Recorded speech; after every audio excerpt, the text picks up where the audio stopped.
জনতার আত্মত্যাগ। তো এই বিরাট অভ্যুত্থানের মধ্য দিয়ে আমাদের এই যে কালেকটিভিটি, একটা সামষ্টিকতা,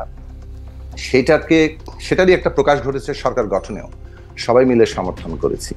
সেই দিক থেকে এই সংস্কার প্রক্রিয়ার কাজটিও পদ্ধতিগতভাবে একটা ঐক্যমত্যের ভিত্তিতে এগোনো দরকার। অর্থাৎ যেসব প্রশ্নগুলোতে ঐক্যমত্য তৈরি হবে সেটা তো একটা পেয়ে গেল, আর যেসব বিষয়ে আংশিক ঐক্যমত্য আছে সেগুলো আরো অধিকতর আলোচনা, এমনকি যেগুলোতে দ্বিমত আছে সেগুলো নিয়ে আলাপ আলোচনা চলবে। ইতিমধ্যে ঐক্যমত্য কমিশন আলোচনা করছেন এবং সেই সব মধ্যে থেকে আরো কিছু বিষয় হয়তো ঐক্যমত্য তৈরি হওয়া সম্ভব। যেসব বিষয়ে ঐক্যমত্য তৈরি হবে সেগুলো জাতীয় সনদ আকারে আমাদের তৈরি করা দরকার। এবং এই জাতীয় সনদের মধ্যে দুটো অংশ আছে। একটা হচ্ছে সংবিধান প্রশ্ন, যেটা আমাদের দিক থেকে প্রস্তাবনা, যেটা একটা নির্বাচিত সংসদ, এটাকে আসলে এই পরিবর্তনটা করা দরকার। এর বাইরে অনেকগুলো সংস্কারের প্রশ্ন আছে, জনপ্রশাসন, আইন শৃঙ্খলা বাহিনী, বিচার বিভাগ এবং ইত্যাদি। সেই সব সংস্কারগুলো অনেকগুলোই নির্বাহী আদেশেও সম্ভব, যেগুলো পরবর্তীতে সংসদ র্যাটিফাই করবে। কাজে এই বিষয়ে একটা ঐক্যমত্য তৈরি করা দরকার যে নির্বাচনকে সুষ্ঠু করার জন্য কি কি বিষয়গুলো এখন সংস্কার আকারে সম্পন্ন করতে হবে নির্বাহী আদেশে। আর যে জাতীয় কি বলে সংবিধান সংস্কারের প্রশ্ন, সেটা আগামী সংসদে হবে, কিন্তু সে বিষয়ে ঐক্যমত্য থাকা দরকার একটা জাতীয় সনদ অর্ডিন্যান্সের মাধ্যমে, যে আগামী সংসদ এই ঐক্যমত্যের জায়গাগুলো যেটা তৈরি হবে জাতীয় সনদের মধ্যে সংবিধান প্রশ্নে, সেটা অবশ্যই সেই সংসদ সেটাকে সংস্কার করবে এবং একটা নির্দিষ্ট সময়ের মধ্যে করবে। আমাদের দিক থেকে আমাদের প্রস্তাব হচ্ছে 6 মাস সময়ই যথেষ্ট, যে এর মধ্য দিয়ে এই সংবিধান সংস্কার করা যেতে পারে।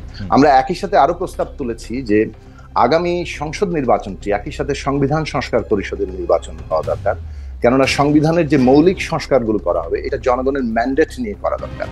সাধারণভাবে সংসদে একটা 2/3 সংখ্যাগরিষ্ঠতা থাকলে অ্যামেন্ডমেন্টের মাধ্যমে সংবিধান সংশোধন করা যায়, কিন্তু এটা যেহেতু অনেকগুলো মৌলিক সংস্কারের বিষয় আছে এবং সে কারণেই এটা জনগণের ম্যান্ডেট নিয়ে করা দরকার। আমরা জানি যে সংবিধান সংশোধন যখন হয়, যেমন ধরুন তত্ত্বাবধায়ক সরকারের বিল এসছে 13th সংশোধন, কিন্তু সেটা আদালত কর্তৃক আবার সেটা বাতিল ঘোষণা করা হয়েছিল, 15th সংশোধনী তৈরি হয়েছিল। এখন 15th সংশোধনী আবার কিন্তু আদালত কর্তৃক এটা আংশিকভাবে বাতিল করা হয়েছে। কাজে এই সংবিধান সংশোধনের প্রশ্নটি আদালতের যেহেতু অভিভাবকত্ব থাকে, তারা সংবিধানের সাথে সাযুজ্যপূর্ণ হলো কিনা সে বিষয়টি দেখেন। কিন্তু যখন জনগণের ম্যান্ডেট নিয়ে, যেমন গণপরিষদ জনগণের ম্যান্ডেট নিয়ে একটা সংবিধান নতুন করে লেখার অধিকার পায়, ঠিক তেমনি সংবিধান সংস্কার পরিষদ আমরা বলছি যে আগামী নির্বাচনটা হওয়া উচিত এই কারণে যে যেহেতু সংস্কারকেই আমরা লক্ষ্য হিসেবে ঠিক করেছি এবং সরকারও ইতিমধ্যে সংবিধান সংস্কার কমিশনই গঠন করেছে, সে কারণে এই সংস্কারটা জনগণের ম্যান্ডেট নিয়ে করলে তখন এই সংসদটি এই মৌলিক সংস্কার করার অধিকার পায় এবং আদালত তখন এই সংস্কারকৃত সংবিধানটিরই সুরক্ষা দেবে। কাজে সেই দিক থেকে এর টেকসই হওয়ার জায়গাটা এইভাবে জনগণের সম্মতির ভিত্তিতে করার মধ্য দিয়ে তৈরি হতে পারে। এই যে সংস্কারের নির্বাচনের মধ্যে টেকসই হওয়া, এর মধ্যে দিয়ে নতুন রাজনৈতিক বন্দোবস্ত তৈরি হতে পারে বলে আমরা মনে করি। সাকিব ভাই, মানে ঘটনা হইল যে তাহলে কি আপনারা মনে করতেছেন যে ডক্টর মোহাম্মদ ইউনূসের এই সময়টা থাকা দরকার না দরকার না? মানে আপনি সংবিধান সংস্কারের কথা বললেন, ঐক্যমত্যের কথা বললেন, গণপরিষদ নির্বাচনের কথা বললেন, আপনি বললেন যে 6 মাসের মধ্যে এই সংস্কারটা হওয়া সম্ভব। এই 6 মাসের মধ্যে কি এই সংস্কারটা হবে পার্লামেন্টের মধ্যে, মানে নতুন নির্বাচিত সরকার এসে করবে, নাকি ডক্টর ইউনূসই করবে? এটা যতদিন লাগলো, এবং এই সংস্কার এবং ঐক্যমত্য আমি যা দেখি আর কি, এইটা অনেক দিনের মধ্যে আসলে সম্ভব না, মানে 6 মাসের মধ্যে আসলে সম্ভব না।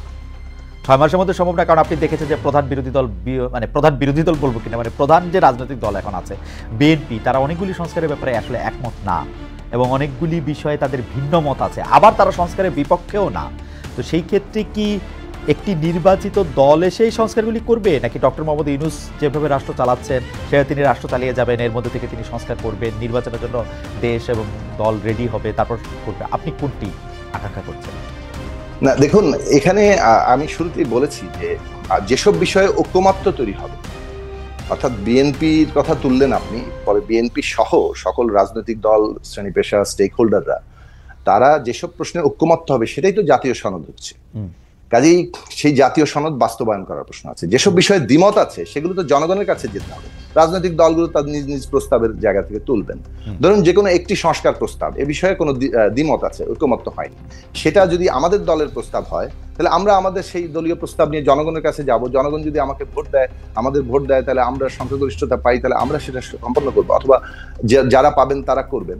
কাজে এটা তো একটা পদ্ধতিগত জায়গা লাগবে, সেই পদ্ধতিগত জায়গাটা গণতান্ত্রিক পথে এইভাবেই আছে। আরেকটা পদ্ধতি আছে একটা বৈপ্লবিক প্রক্রিয়ার মধ্য দিয়ে, বিপ্লবের মধ্য দিয়ে। তো সাকিব ভাই, যা দেখা যেতেছে এখন যা দেখা যাচ্ছে, কারণ মানুষ তো মানুষের মতামত জানিয়ে দিয়েছে, যে বা দলগুলি মতামত জানিয়ে দিয়েছে, এখনকার অবস্থায় ইলেকশন ডিসেম্বর বা জুনের মধ্যে, নাকি পরে হোক, ইউনূস সাহেব আরো বেশ কিছুদিন ক্ষমতা থাকবে, কোনটা আপনি চাচ্ছেন? না, আমরা যেটা দেখছি যে এখন পর্যন্ত অন্তর্বর্তী সরকার ডিসেম্বর থেকে জুনের মধ্যেই নির্বাচন করার ব্যাপারে তাদের ঘোষণায় অটল আছে। এখন কে কি চাচ্ছে সেটা তো চাওয়ার ব্যাপার, সেটা তো সেই চাওয়ার পরিপ্রেক্ষিতে কোনো বদল আসলে তখন মতামত দেবো। কিন্তু প্রশ্নটা হচ্ছে যে সংস্কার প্রক্রিয়া কি এর মধ্যে করা সম্ভব? আমরা মনে করি যে সম্ভব। এইভাবে যে আগেই বলছি যে 3 মাস সময় নিয়েছেন ঐকমত্য কমিশন, ইতিমধ্যে তারা আলোচনা করছেন বিভিন্ন রাজনৈতিক দলের সাথে, আরো হয়তো বসবেন, এমনকি রাজনৈতিক দলগুলো বাইল্যাটারাল ট্রাইল্যাটারাল আলোচনা করবে, এবং সেসব আলোচনা আনঅফিশিয়ালি হচ্ছে, অফিশিয়ালিও হতে হবে। সেই আলোচনাগুলোর মধ্য থেকে আমরা হয়তো একটা ওই যে কমন মিনিমাম যে ঐকমত্য হচ্ছে সেটা হবে জাতীয় সনদ, যেখানে দ্বিমত থেকে যাচ্ছে সেগুলো জনগণের কাছে যাবে। ফলে জাতীয় সনদের মধ্যেও আমি দুটো ভাগ করছি, একটা হচ্ছে যে যেটা সংবিধান প্রশ্ন, সেটার ব্যাপারে আমাদের ঐকমত্য তৈরি হবে, অঙ্গীকার তৈরি হবে, এবং আগামী 6 মাসের মধ্যে সংসদে এটা করা হবে, অর্থাৎ সংসদ নির্বাচনের পরে। কেন এটা সম্ভব? কেননা সমস্ত প্রিপারেটরি কাজগুলো কিন্তু আপনার এই বক্তব্যটা আমি পুরোপুরি বুঝতে পারছি। তার মানে আপনি বলতে চাইছেন যে আপনি যেটা বলছেন যে 6 মাসের মধ্যে হবে না, মানে প্রিপারেটরি কাজগুলো কিন্তু সব সম্পন্ন করা হয়ে গেছে কমিশনের মাধ্যমে, এবং এগুলো রাজনৈতিক দলগুলোর দিক থেকেও প্রস্তাব আকারে আগে ছিল। আপনি যদি সংসদ দিয়ে না করেন তাহলে তো এটা আপনি নির্বাহী আদেশে করবেন, এটা তো একটা মাত্র সিগনেচার দূরে। এবং আপনি যেগুলি বলছেন, যেগুলি ব্যাপারে কারো কোনো দ্বিমত নাই, এরকম 2-4টাও আছে কারো কোনো দ্বিমত নাই, তো সেগুলিতে একটা সিগনেচার দিয়ে দিলে হলো। এটাতে 1 মাসও লাগার কথা না আসলে, কারণ এগুলিতে আসলে কাঠামোগত কোনো পরিবর্তন করতে হবে না। এই সাংবিধানিক পরিবর্তনে কাঠামোগত কোনো পরিবর্তন নাই, যেগুলির ব্যাপারে ঐকমত্য আছে।